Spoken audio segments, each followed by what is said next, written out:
Hello everyone, welcome to EduTap and welcome to the Finance 360-degree sessions in which we cover the important and relevant finance current affairs, the RBI notifications, press releases which are very important from your exam point of view. And in today's session, we are going to discuss a very important finance current affair that is quite in news, and this is also what the Reserve Bank of India has recently released in its RBI website. So the RBI has invited the applications for the recognition of SROs for the NBFCs. So what are these SROs for the NBFCs? We will discuss, as well as there are the criteria, there are the guidelines that have been released regarding the recognition of the SROs for the NBFCs. Okay, so in March only there was the self-regulatory organizations, there was the guidelines that were released for the self-regulatory organizations, and it was said that the recognition, that how we are going to recognize the SROs, that we will release later on, that RBI will release later on. So now there is the complete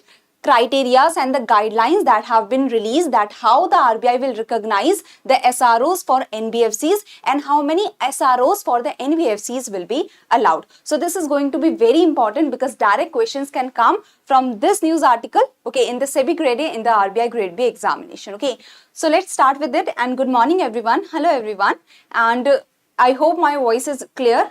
I'm clearly audible and visible. So let's start with this very important guidelines, the criteria that you are going to understand today. But before starting with the session, do subscribe to the YouTube channel of EduTap and join our Telegram channel where you will get the PDF of the session. So you will get the PDF of the session in the Telegram channel, and the link for this Telegram channel is provided in the description box below. Okay, so let's start with the guidelines. That is the self-regulatory organizations for the NBFCs. The RBI has invited the applications. Okay, so if you remember that the Reserve Bank had issued omnibus framework for recognition of self-regulatory organizations for regulated entities of the Reserve Bank of India. So there are regulated entities of the Reserve Bank of India.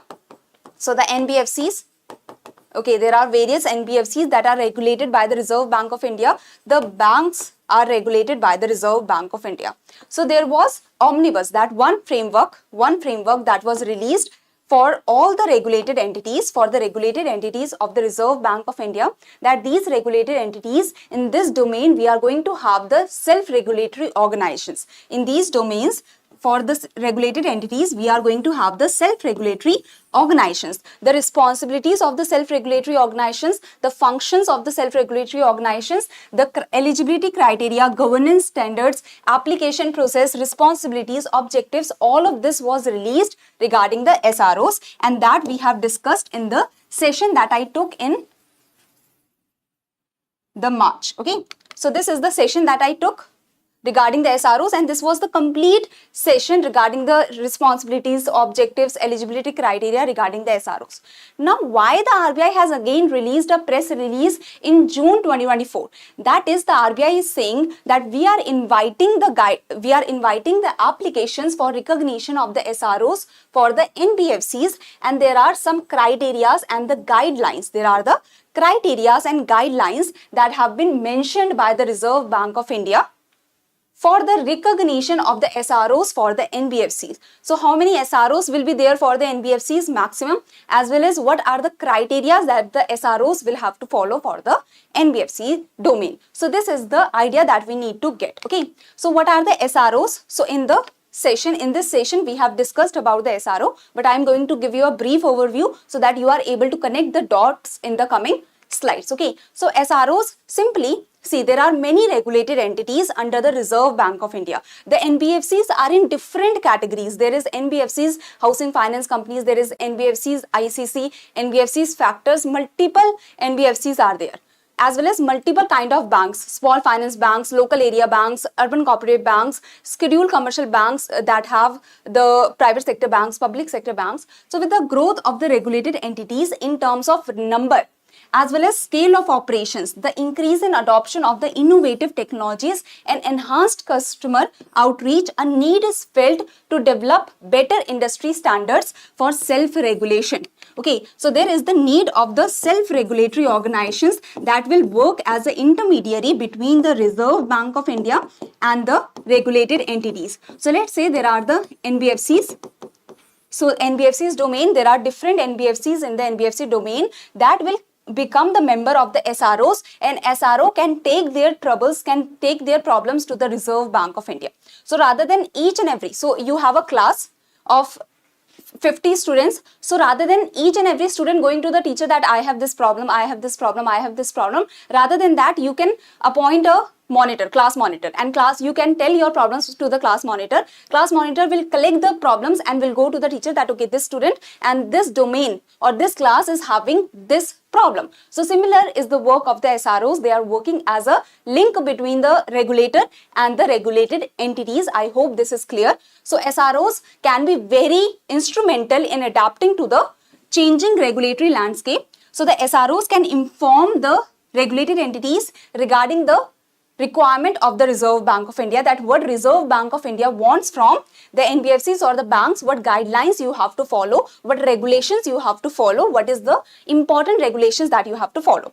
So in the changing regulatory landscape, the SROs can be very important due to the regular interactions with the Reserve Bank of India, and at the same time can be very adept in adapting to changing technologies. Okay, so SROs can help the NBFCs connect with the Reserve Bank of India, or SROs can help the regulated entities connect with the Reserve Bank of India. Okay, so now membership criteria. So in the SRO omnibus framework only, there was the membership criteria that was told that the SRO should operate as a true representative of the sector. So if SRO is only having 2 NBFCs as its members, we cannot say that this SRO is representing the NBFC segment. We cannot say that, right?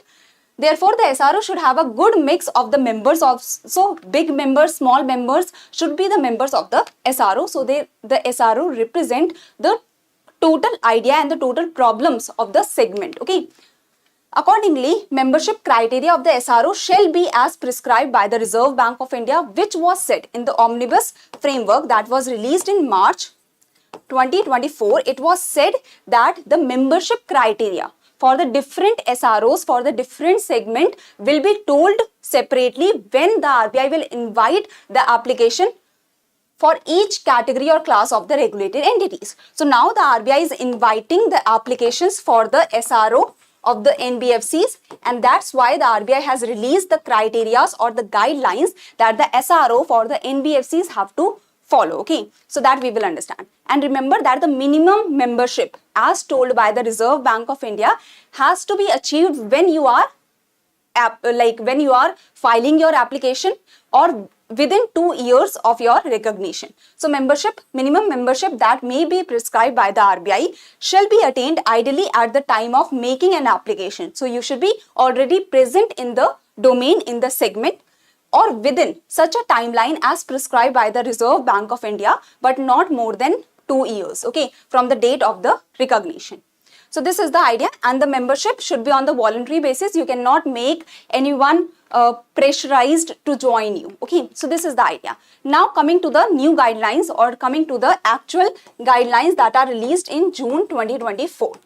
So what is the guidelines? What are the criteria that the Reserve Bank of India has released for the SRO for the NBFCs particularly? Okay, so what is the membership criteria for the SRO for the NBFCs? Till now everything is clear. Are you able to make the dots? Are you able to connect the dots that okay, in the March the complete guidelines were released for the regulated entities of the RBI, but now for telling the membership criteria, the RBI has released a separate guideline that will make the things more clear for the SRO for the NBFCs. Okay, so I hope you are able to connect the dots. Let's start with this slide. So the SRO for NBFC sector is primarily SRO for NBFC sector, now we are talking about this, is primarily focused for NBFCs in the categories of investment and credit companies, housing finance companies, and the NBFC factors. Okay, so remember this, that the NBFCs, that the SRO, self-regulatory organization in the NBFC's domain, is focused on 3 categories of NBFCs. This has been mentioned in the press release of the RBI. Okay, 3 segments of the NBFCs: the NBFC investment and credit companies, the NBFC housing finance companies, and the NBFC's factors. Okay, NBFC factors So investment and credit companies, simply they are the NBFCs that help in the investment and they provide the loans. Okay, housing finance companies, they provide the finance for the houses or the housing. The factors, NBFC factors, they help the MSMEs, the micro, small and medium enterprises to factor their bills or to factor their bill invoices. So if the NBFCs are going to get the money from the buyer, so let's say the NBFCs are going to get the money from the buyer after 2 months, but the NBFCs require the money right now. So the MSMEs can go to the factors, to the NBFC factors, and can tell that, okay, this is the bill invoice, kindly take the bill invoice and give me the money right now, give me the money right now. So factors, after discounting a particular percentage, 5%, 10%, will give the amount to the MSMEs and will take the factors, will take the money from the buyer after 2 months. So this is the factoring business that they do. Okay, I hope this is clear. So these are the different kind of NBFCs, the NBFCs, ICC, HFC and factors. Now it has been said that the SRO for the NBFCs, SRO for the NBFCs should be focused on the categories of these 3 NBFCs. Okay. And however, the SRO may also have other categories of NBFC as its members, but that is not compulsory or that is not specified as such. Okay. So the recognized SRO shall have a good mix of NBFC ICCs, NBFC HFCs and NBFC factor as its members. So see, here the focus, remember this very clearly, that the RBI is focused that the SRO for the NBFCs should be focusing on a good mix, should be focusing on a good mix of NBFC ICCs, NBFCs HFCs and NBFCs factors, okay, as its members, and there should be a good mix of these NBFCs in the SRO. We do not care that other categories are in this SRO, are a member of this SRO or not, but we want, the RBI want that these 3 categories should be the member of the SRO. Okay, and there should be a good mix of these 3 categories in the SRO. It should not be like that there are 20 investment and credit companies in the SRO, but there is only 1 housing finance company and there is only 2 factors. So that should not happen. Okay, there should be a good mix of these 3 categories in as the members of the SRO. Now there is also one very important criteria that has been told by the Reserve Bank of India that is very important to understand and remember. Okay, so first of all, before understanding that point, you have to understand that there are 4 layers in the of the NBFCs. So there is the base layer, there is the middle layer, there is the upper layer and the top layer. So I hope you all are aware about the scale-based regulatory framework for the NBFCs. So NBFCs are divided into 4 categories. Okay, NBFCs are divided into 4 categories: base layer, middle layer, upper layer and top layer. So base layer, middle layer, upper layer and top layer. So they are divided on the basis of their size, how big they are, how small they are. So of course the small NBFCs will come in the base layer, as well as on the basis of the functions that they are doing. That means the peer-to-peer lending, if you are doing, if you are a NBFC peer-to-peer, you will be residing in the base layer. If you are a NBFC account aggregator, you will be residing in the base layer. Okay, so on the basis of your size as well as on the basis of your functions, you are divided into the 4 layers that you can read. Okay, in the base layer, it comprises of the non-deposit taking NBFCs that is below the asset size of ₹1,000 crores. Now I am not going to go into detail of all the categories because this is already discussed in many of the previous sessions and this is a static portion, but I have brought it here so that you can read it, you can revise it. Okay, but on the basis of the functions and the size, the NBFCs are divided into 4 categories. The base layer is the NBFCs that are smallest, or they have the functions that is not very big in the segment of the economy. Okay, so now coming to the idea that I want to provide to you, that the HFC, housing finance companies, remember this, will be included in middle layer or upper layer. They cannot be included in the base layer. So housing finance companies, they are always included in either the middle layer or the upper layer. They cannot be included in the base layer. While the investment and credit companies and the NBFC factors, they could lie in any of the layers. Let it be the base layer, let it be the middle layer, or let it be the upper layer.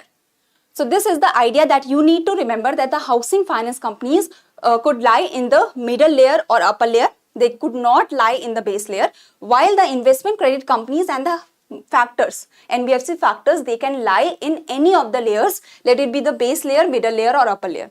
So if they are lying in the base layer, that means these are the NBFCs, the investment and credit companies or the factors, they are having the asset size, they are non-deposit taking NBFCs below the asset size of 1000 crores. Okay, because they do not have these functions now, so that means they must be a small NBFCs that have low asset size. So if a investment in credit company is non-deposit taking and have a higher asset size, non-deposit taking but having the asset size of 1000 crores and above, then the investment in credit company will lie in middle layer. Okay, but if the investment in credit company does not have the deposit size and do not take the deposits but have the asset size of below 1000 crores, so they will lie in base layer. Understood the idea? That the ICC can lie in base layer as per the size, ICC can lie in the middle layer as per the size. ICC, if it is among the top 10 of the in the size, if the ICC or if a NBFC is in the top 10 in terms of size, it can lie in the upper layer also. Factors, same criteria, that if the NBFC factor is not deposit taking, it is non-deposit taking NBFC below the asset size of 1000 crore, the NBFC factor can lie in the base layer, NBFC factor can lie in the middle layer if it has the asset size of 1000 crores and above, and the NBFC factor can also lie in the upper layer if it is a very big NBFC that is among the top 10.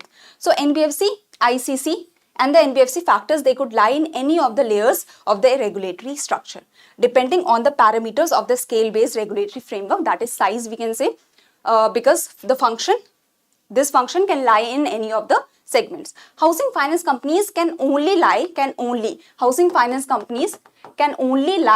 in the middle layer or the upper layer. They cannot lie in the base layer. So that is the idea. Now why I am stressing so much on this point? Because if you see that to ensure the fair representation to the smaller NBFCs. Smaller NBFCs means that the NBFCs that are in the base layer, So these are the smaller NBFCs. Now it has been said, hear this out clearly, that the SROs for the NBFCs,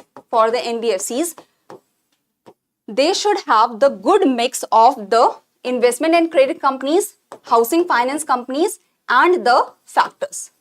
Now let's say that this SROs is only having the members that are the ICCs that are in the middle layer or the upper layer, the HFCs that can be in the middle layer or upper layer, the factors that are in the middle layer or upper layer. That means none of the base layer like ICCs and the factors, they can also be in the base layer.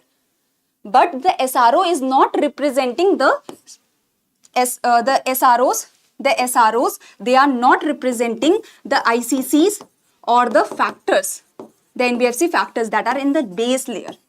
So that should not happen. So it has been said by the Reserve Bank of India that to ensure the fair representation to the smaller NBFCs of the ICCs and the factors. So the ICCs and the factors that are the smaller NBFCs that are present in the base layer because they have lesser asset size. So the SRO shall have at least 10% of the total number of NBFCs that are present in the base layer and that are categorized as NBFC, ICC and the NBFC factors as its member. So is it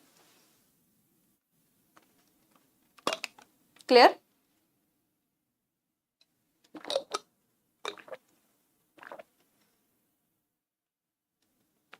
Yes, HFC, ICC factors, they can be included in the top layer, but top layer ideally remains empty. Okay. So is it clear till now? Naveen, what you are not able to understand? See, many of the students, they are from, like, they cannot understand Hindi na, so I am speaking in English. But if you are not able to understand something, I can repeat it in Hindi.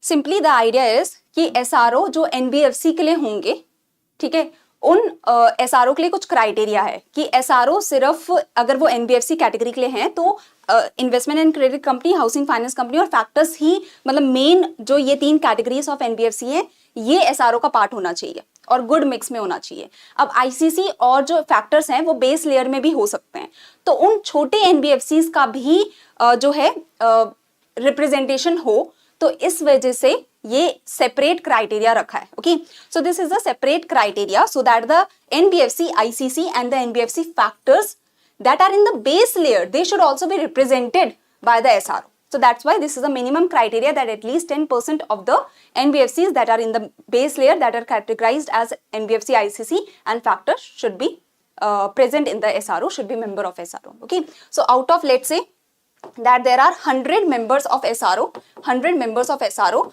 the 90 members can be from the middle layer and upper layer or any other layer, that are the ICC, HFC and the factors. But out of this 100 of the members, at least 10 members should be coming from the base layer, from the ICCs and the factors. Okay, and there can be other SROs also, but that is not the focus here. Now, failure to achieve the aforesaid membership within 2 years of the grant of the recognition as SRO would render the SRO liable for revocation of the recognition granted. That means within, as I have already told you, that within 2 years, that is the maximum timeline that is provided by the Reserve Bank of India, that within 2 years, the membership has to be attained. Okay, so failure to achieve the membership within 2 years of the grant of the recognition of SRO. Let's say SRO has been recognized today. So within 2 years, the SRO should have the membership, should have the proper membership. And if they are not able to have the proper membership, it would render the SRO liable for revocation of the recognition granted. So RBI can revoke the recognition that has been granted. So this is the idea. Now other terms of recognition of SRO, that is, the applicant should achieve a minimum net worth of rupees 2 crores within a period of 1 year after the recognition as an SRO by the Reserve Bank of India. So from this date, within a year, within 1 year, the SRO must have the minimum net worth of rupees 2 crores. Okay, so that is the idea. By the Reserve or before the commencement of the operation as an SRO. Thereafter, the SRO has to maintain the net worth on the ongoing basis. A maximum of 2 SROs for the NBFC sector will be recognized. So only 2 SROs will be recognized for the NBFC sector. Okay, and this SRO for the NBFC sector should have the 3 categories as its members. Okay, now next is the guidelines as given in the omnibus framework for the recognition of SRO for the regulated entities. So the omnibus framework that was released in March 2024 of the Reserve Bank of India. So the responsibilities that were mentioned, the functions, the objectives that were mentioned in the omnibus framework, that has to be followed by the SROs. Okay, that has to be followed by the SROs. So guidelines as given in the omnibus framework shall be adhered to for the application, recognition and functioning of the SRO. So why the RBI released the omnibus framework? To show the responsibility, to show the functioning, to show that how you can take the application, like how you can get recognized. So all of that has to be followed by the SRO if they want recognition from the RBI. Okay, different verticals. Now in the same SRO, this is the SRO that has the members ICC, HFC and the factors. Okay, now the SRO has these members.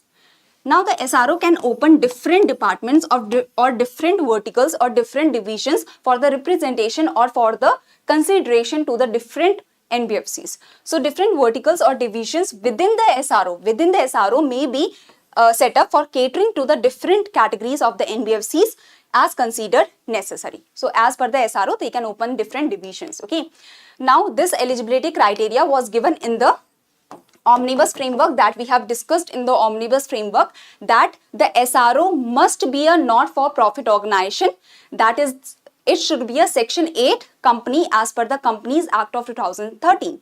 So the SRO must be a not-for-profit organization, a not-for-profit company, and the shareholding of the SRO should be sufficiently diversified and no entity shall hold 10% or more of its shares either singly or acting in concert with the group. Okay, so these are the guidelines that we have discussed in the omnibus framework. You can read it, nothing much important here, but this point was important that you have to remember. Okay, now coming to further details, just 2-3 points are left. That interested applicants seeking recognition as an SRO may submit their application through email or to the Chief General Manager that is by September 30, 2024. So by this date, the application has to be given to the Reserve Bank of India. Okay, the application should be complete in all aspects and comply with the instructions that have been given in the Omnibus Framework that was released in March 2024.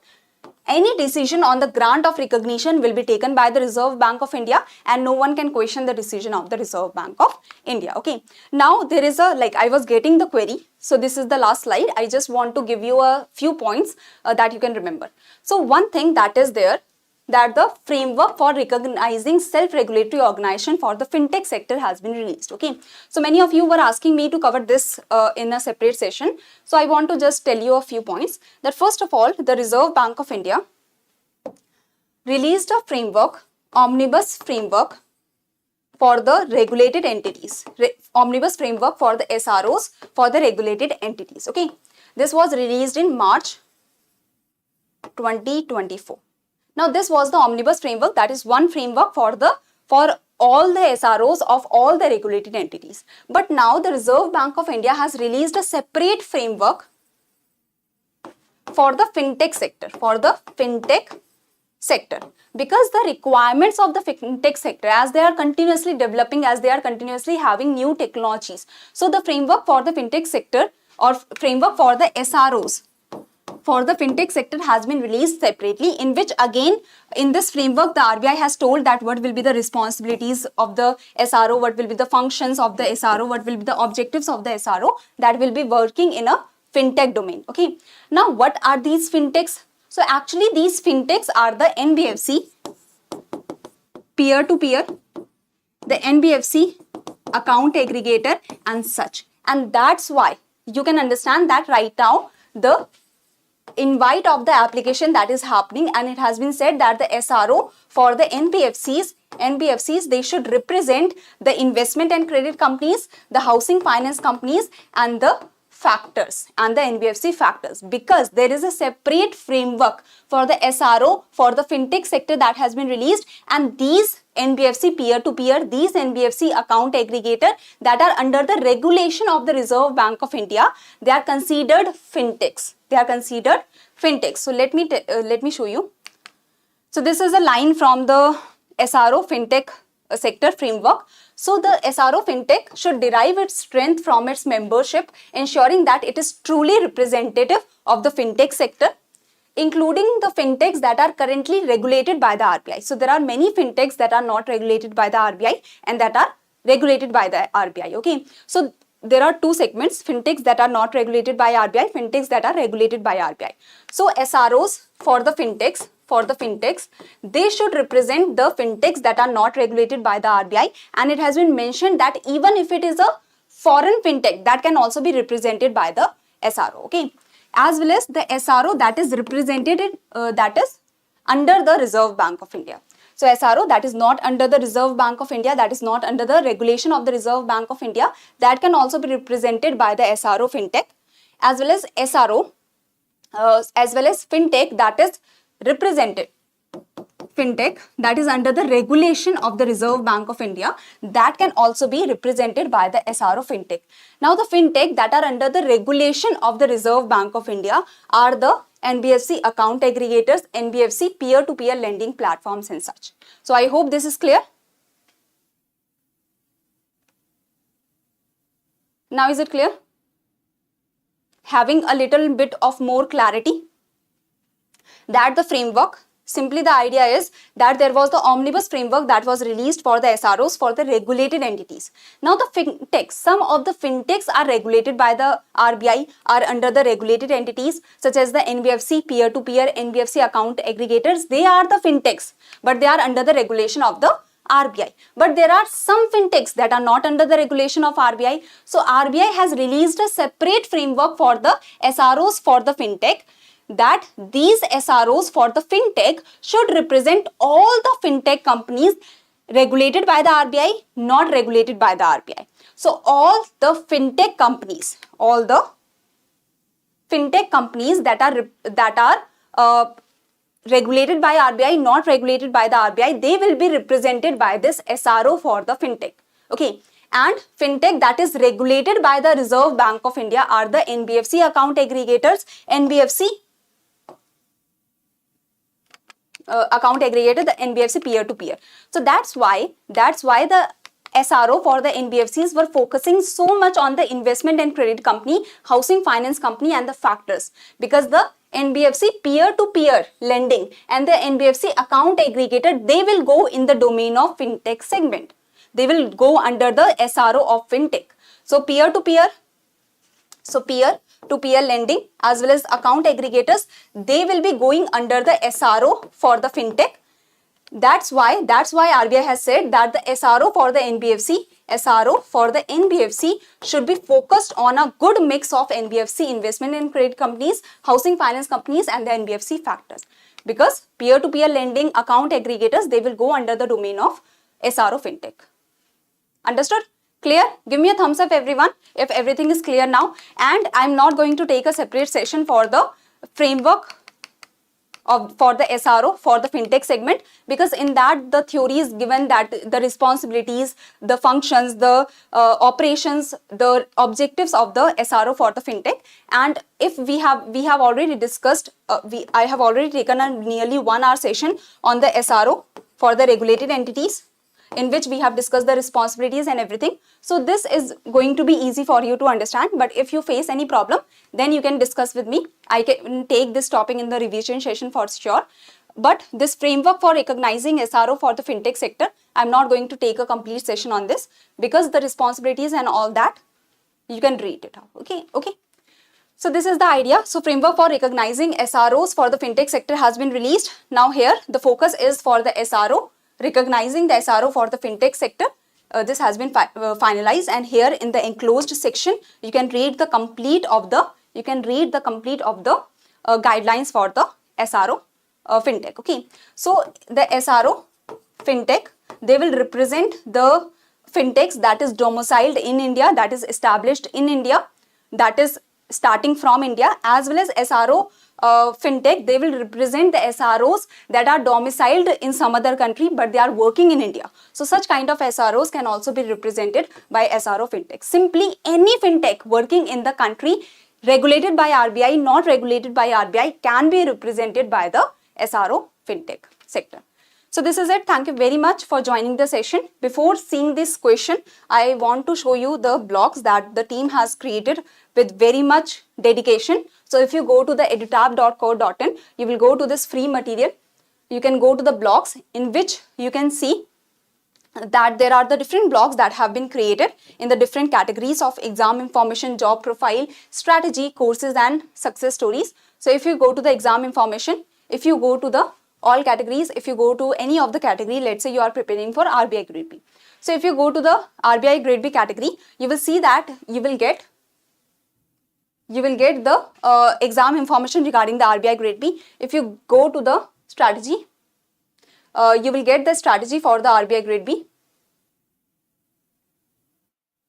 Okay, and if you go to the success stories, you can see the blocks. You can see the blocks for the like the people that have achieved their dreams of becoming the RBI grade B officer. So this is it. Any confusion? Can SRO be important for descriptive? Not singularly, but it can be in a complete topic, like what are the initiatives taken by the Reserve Bank of India for the better regulation of the regulated entities. So in that segment, you can write about the SROs, right? One fintech can be part of more than one SRO. I don't think so, but there is no such clarification that is given on this point, Pooja. So I cannot specify on this. But as per me, like it can be that if you are a member of, let's say, one golf court, why will you want, like swimming pool? If you are going to a particular swimming pool, if you are a member of this swimming pool, why will you want to go to some other swimming pool also? Doesn't make sense. And you have to pay membership fees also for this swimming pool. So why will you want to pay the membership fees for the two SROs? So that doesn't make sense, na? Okay.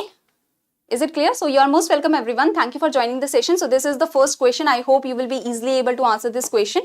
Okay, so you have to tell about the SRO for the NBFCs, SRO for the NBFCs. Now the next question, again, this is a very easy question, that if the SRO wants to be established, wants to be recognized, I can say. So what is this criteria that has to be followed? Okay, so tell me the percentage. So thank you very much. If you have any confusion, tell me in the comment section. as I have told you that I am not going to take a separate session for the framework for the SROs of the fintech sector. You can read the responsibility, objective and everything. You can read that document out because I have already taken a separate session on the omnibus framework for the SROs. Okay, so now this framework for the fintech segment, this will be easy for you to understand because in this also only the responsibilities, objectives and such kind of things have been given. Okay, so just read it out. If you face any problem, I am always here for you. I will take this topic in the monthly revision session. Okay, so thank you very much. Thank you for attending the session, and if you have any query, comment down below. Do tell me the answer of the homework question in the comment section. Thank you everyone. Okay, I will search it, Pooja, then. It must have missed. Okay, I must have missed it. Okay.